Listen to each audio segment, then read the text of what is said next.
Welcome to this gathering of the Manatee Unitarian Universalist Fellowship, where for 60 years diversity of faith, race, ethnicity, sexual and gender identity have been honored by people of courage and vision. We are a covenanted community bound together by our belief in freedom of worship, love, and respect.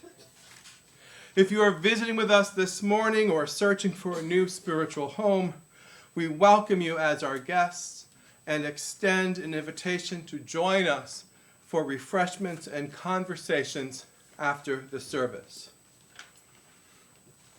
And about 15 minutes after this morning's service here in the sanctuary, I will be meeting with anyone who would like more information about our fellowship, including those who might be considering membership. Next Saturday at 10 o'clock will be the final publicity workshop session led by Randy McCrae. These sessions have been filled with excellent brainstorming of ideas, discussion, and excitement of our potential. Even if you have not been able to come to the first 3 sessions, please consider attending this last session. And now a prelude.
I'd like to call John Isham forward, our board president, to light our chalice.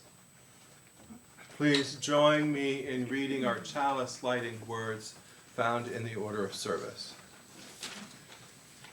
Blessed is the match consumed in kindling flame. Blessed is the flame that burns in the heart's secret places.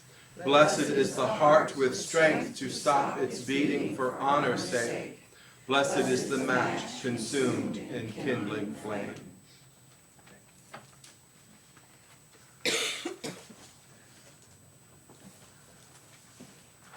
We are Unitarian Universalists with minds that think, hearts that love, and hands that are ready to serve. Together we care for our earth and work for friendship and peace in our world. Please rise in body or spirit. Our opening hymn is number 347, Gather the Spirit.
Please join me in a responsive reading.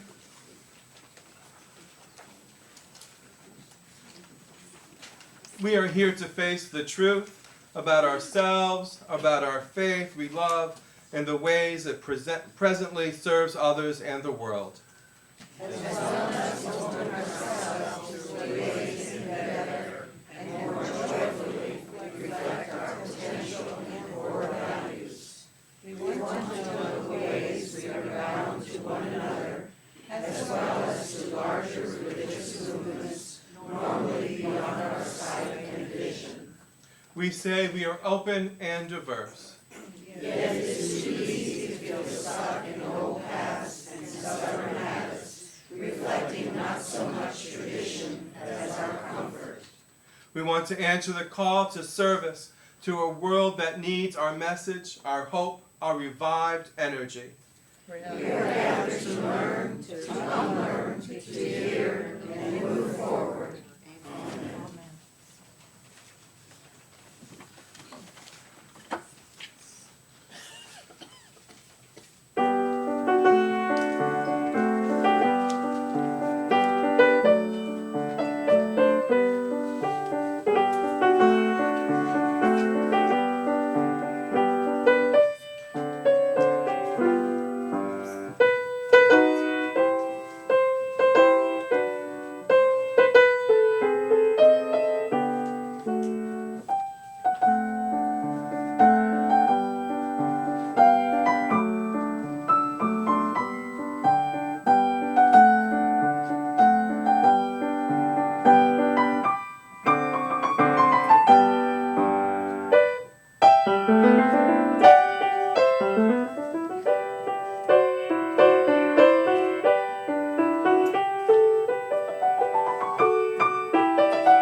Unitarian Universalists are very familiar with the beginning of Article 2 of our denomination's bylaws. We affectionately call this article our principles and purposes. It begins with, "We, the member congregations of the Unitarian Universalist Association, covenant to affirm and promote." In this section, we find our 7 principles and 6 sources for the living tradition. We find the beginning of Article 2 in the front of our gray hymnal, and depending on the edition, it may include our most recently added sixth source, Spiritual Teachings of Earth-Centered Traditions, which celebrate the sacred circle of life and instruct us to live in harmony with the rhythms of nature. These words found in the front of our hymnal encompass Article 2, Sections 1 and 2. What we might not be as familiar with are the words that end Article 2. These words are inclusion. Systems of power, privilege, and oppression have traditionally created barriers for persons and groups with particular identities, ages, abilities, and histories. We pledge to replace such barriers with ever-widening circles of solidarity and mutual respect. We strive to be an association of congregations that truly welcome all persons and commit to structuring congregational and associational life in ways that empower and enhance everyone's participation. And Section 4, freedom of belief. Nothing herein shall be deemed to infringe upon the individual freedom of belief, which is inherent in the Universalist and Unitarian heritages, or to conflict with any statement of purpose, covenant, or bond of union used by any congregation, unless such is used as a creedal test. Yesterday at session 3 of a 4-part workshop on developing a publicity campaign for our fellowship, we talked about who was our audience. The section on inclusion was not specifically referenced, but it certainly could have been, as we sought to define our audience here in Manatee County. This section on inclusion is a good reminder that this faith that we celebrate and experience here is larger than what we celebrate and experience here. When I hear generalizations about what UUs believe, Unitarian Universalists believe, I see in my mind's eyes the faces of friends and colleagues who are devoted to our faith not being contained within that broad brush stroke. As I have traveled this nation and visited UU congregations, each one presents a different facet of our faith, much like a facet of a diamond reflecting the light of truth a bit differently. I am reminded that there are barriers that we might not even be aware of, that we need to remove in order to be more inclusive of an ever-widening circle of solidarity and mutual respect. As mentioned yesterday, there are audiences that are not here among us. What barriers might we have unintentionally developed that prevents creating a space for them within these halls? This section of Article 2 closes with a statement on freedom of belief that each congregation is asked to affirm as a member congregation of the Unitarian Universalist Association. Individual freedom of belief, much to the chagrin of many a member, includes which political party the person belongs.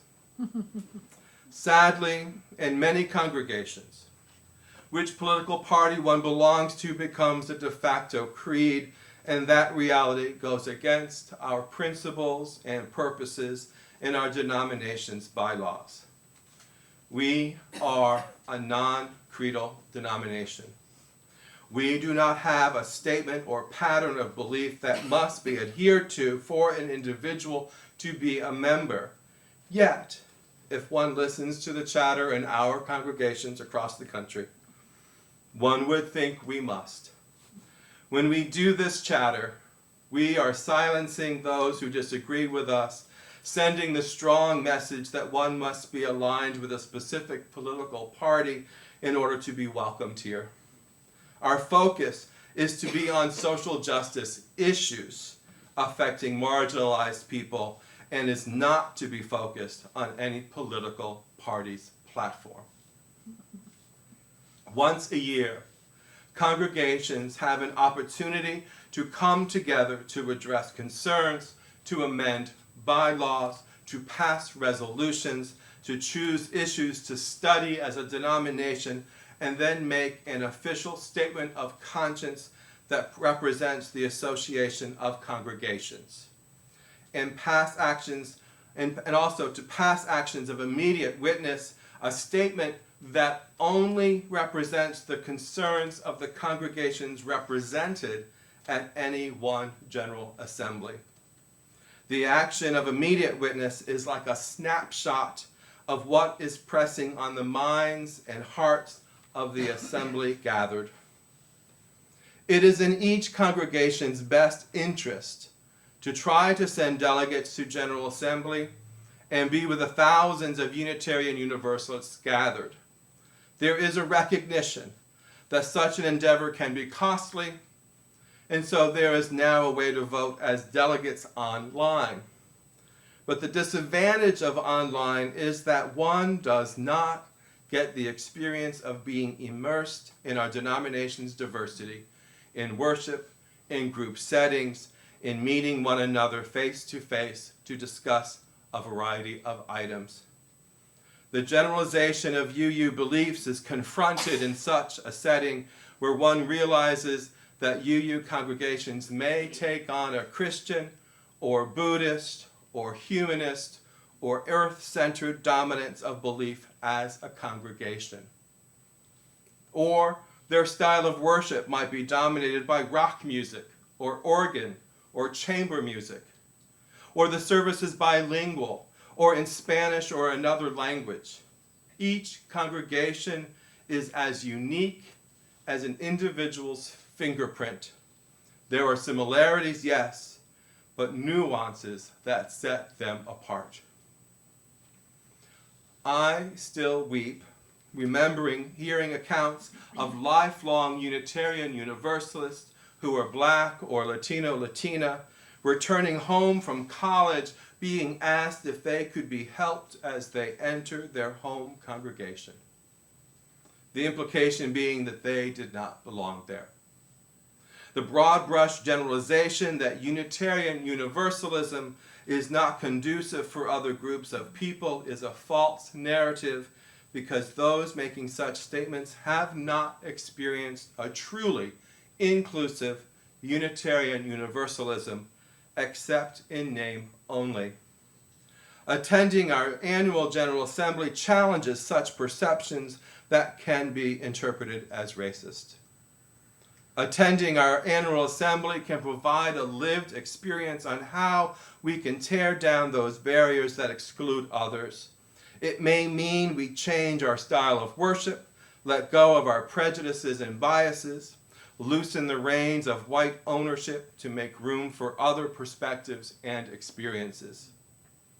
Christina Rivera and Alex Capitan sent out this notice to those attending General Assembly this year, which brings home in very practical ways how to be in community with several thousand Unitarian Universalists.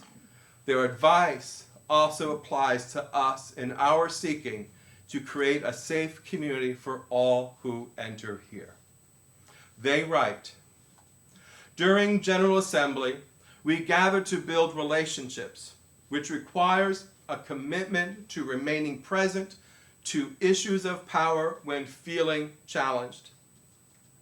A covenant alone can never be perfect nor lead to perfect behavior. Community requires practice. This week you are invited to take these practices to heart and to speak from your truth while acknowledging your privilege. Honor multiple truths. Your viewpoint, opinions, and actions have intent and impact. In cross-cultural interactions, your intent may be to speak from your truth and not cause harm. However, if you are not also invested in the other person's truth, then they can experience the impact as harmful. This is particularly true when people with white privilege see their opinion as the universal experience, which leads to consider your social location. Each of us holds multiple identities with respect to race, class, ability, gender, sexuality, age, and more. Depending on where we are and who we are with, sometimes we are in a position of power and privilege. Sometimes we are disempowered or marginalized, and often there's a mix. Recognize your power and notice the power dynamics around you. Practice using your privilege to create more space for those on the margins. Practice care toward yourself and those you engage with. With thousands of Unitarian Universalists gathered, the one universal truth is, you are going to have difficult conversations this week. Practice care. If you're in a position of privilege, practice letting go of assumptions, taking your cue from other person, sitting with your discomfort, and or pausing to consider how to process the conversation. If you have one or more marginalized identities, you may want to assess how much spiritual energy you have to give to the conversation. End a conversation by asking the other person to check in with an accountability partner and or seek out care for yourself. Either way, consider finding your people for accountability and or support.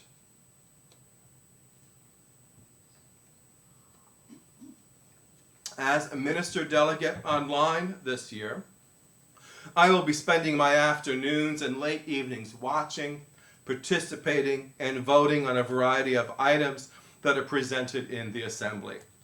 I also hope to attend some of the live-streamed sessions to increase my awareness and knowledge of issues affecting our faith on a national and local level. There will be some bylaw revisions done in a very similar manner that we did them here, one at a time. Article 2 and the rest of the association's bylaws were not created in a vacuum. These were not created in Boston on Farnsworth Street without accountability with the congregations which make up the association. No, they are proposed by 14-member congregations and then brought before the Assembly of Congregations at our annual gathering. Those delegates in attendance, either in person or by online participation, vote on all proposed bylaw changes. There are many sessions held to make word choice changes to clarify or elucidate the intentions of the bylaws. This year at General Assembly will be no different. One of the more important items up for a vote in Assembly this year is the Statement of Conscience, which is the result of a 3-year congregational study on our democracy uncorrupted. My understanding is that this fellowship did not participate in studying this issue. Congregations that participate provide input to the writing of their conclusions on the topic. This timely statement of conscience was chosen at the 2016 General Assembly. It was chosen in the context of the Obama administration. Once passed, it will become an official position paper for the denomination and will be used to lobby for legislative changes on local, state, and federal levels of government. It provides not only a vision of how democracy might be better expressed in our nation, but also gives theological grounding from our Unitarian Universalist perspective to democracy. Practical actions that individuals, congregations, church clusters, districts, and the Unitarian Universalist Association as a national body can take to promote a return to true democratic processes in this country.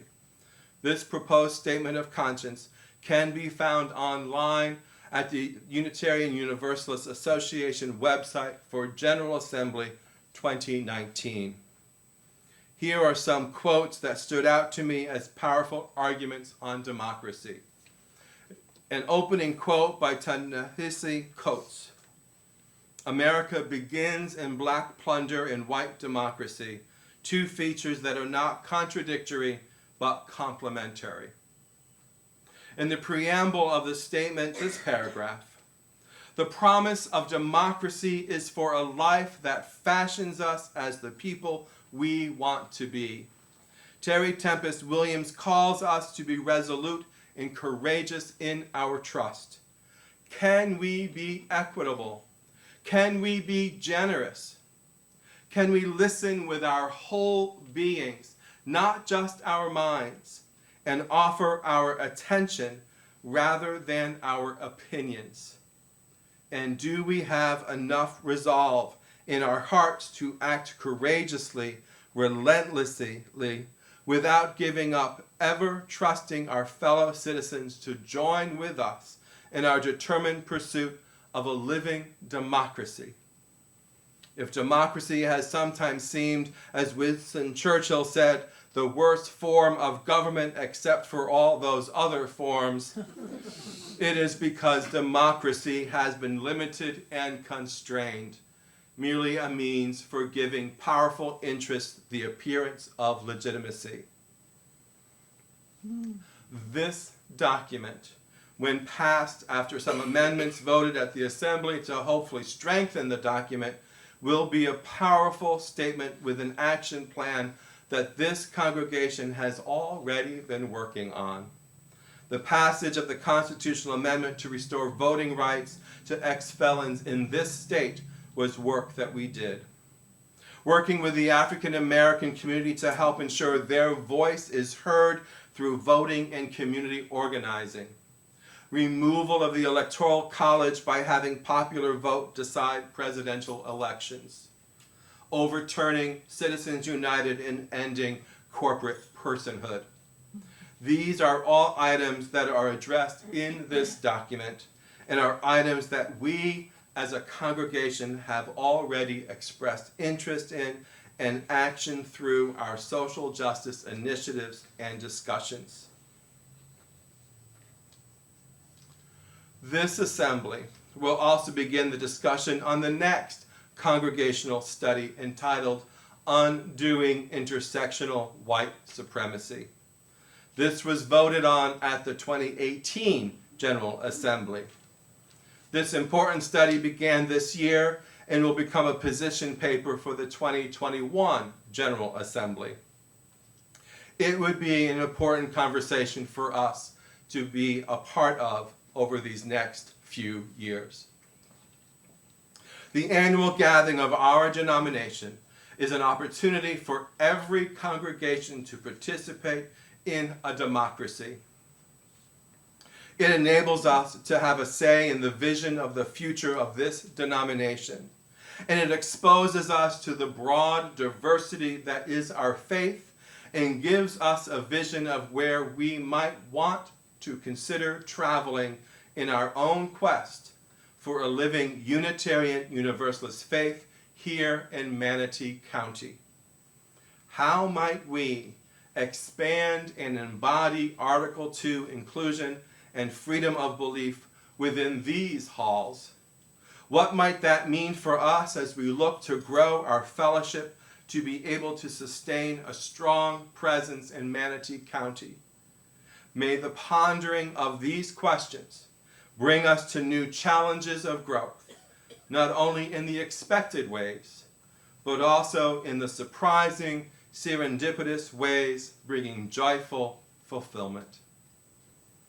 Blessed be.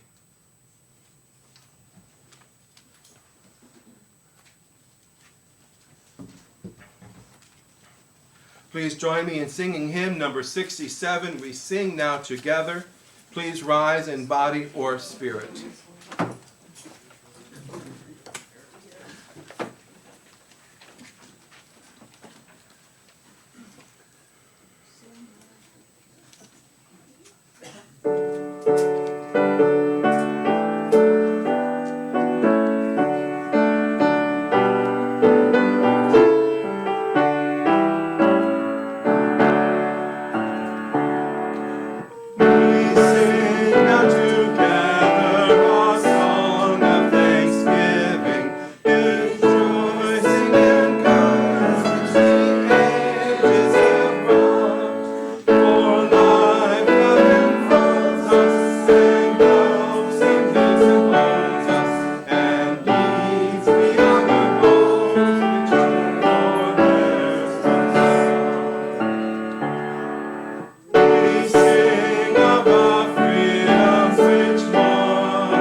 come now to a time of prayers of the community.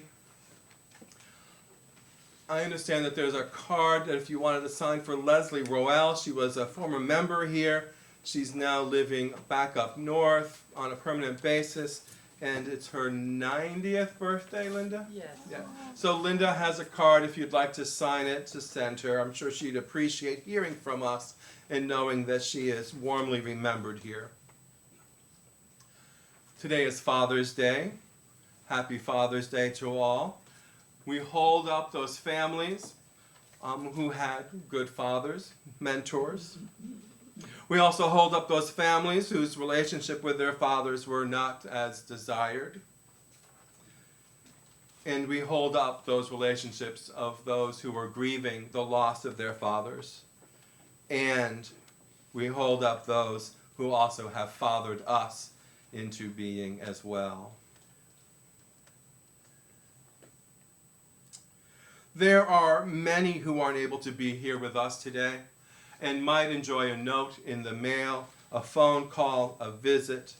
If you notice someone who is not here today, please make a point to reach out to them this week. Let them know we are thinking of them and that we care about them.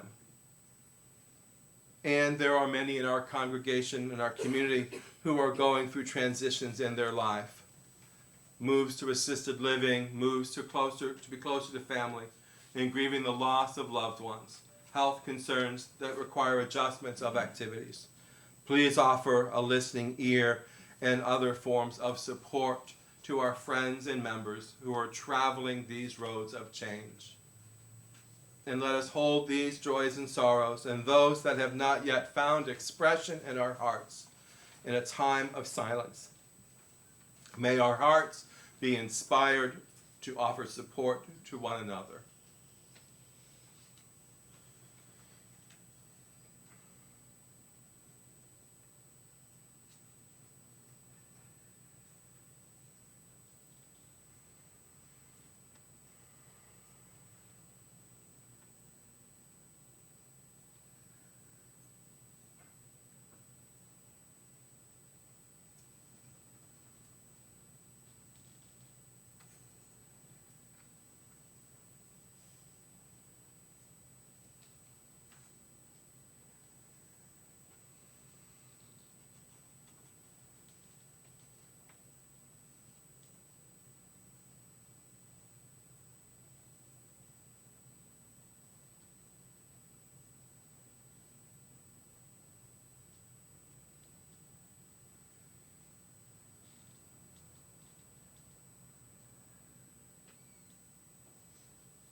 Blessed be and amen.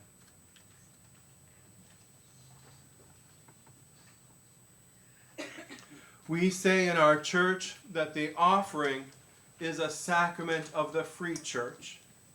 What we mean by that is that we believe it is a blessing to be able to govern and support our religious community ourselves, to make possible by our generosity everything we dream of and do to live out our shared values. Every week, we lift up the spiritual value of generosity by taking an offering for the ministries of this fellowship. Our plate then, as it is passed among us, becomes filled with the evidence of that generosity.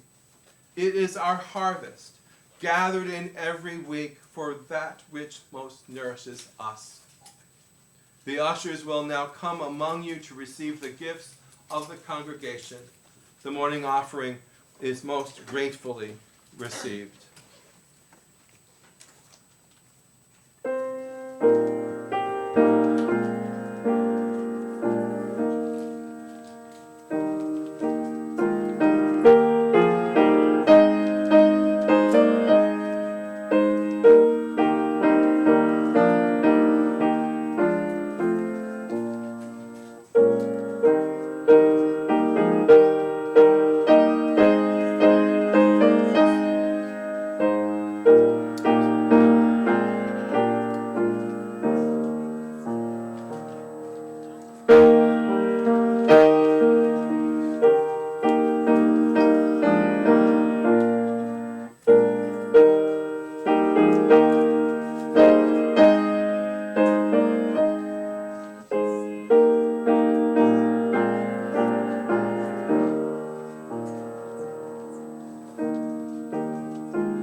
Our closing hymn this morning is number 12, O Life That Maketh All Things New. Please rise in body or spirit.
Please be seated.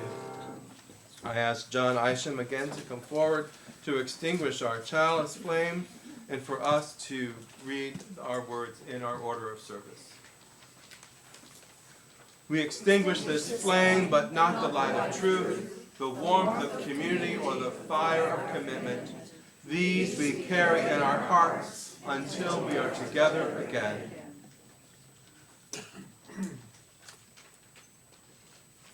Terry Tempest Williams asks, can we be equitable? Can we be generous? Can we listen with our whole beings, not just our minds, and offer our attention rather than our opinions? enter this next week more willing to listen with our whole beings than to speak, to be generous of heart rather than self-protective, and maybe travel humbly in this life we are given. Go in peace.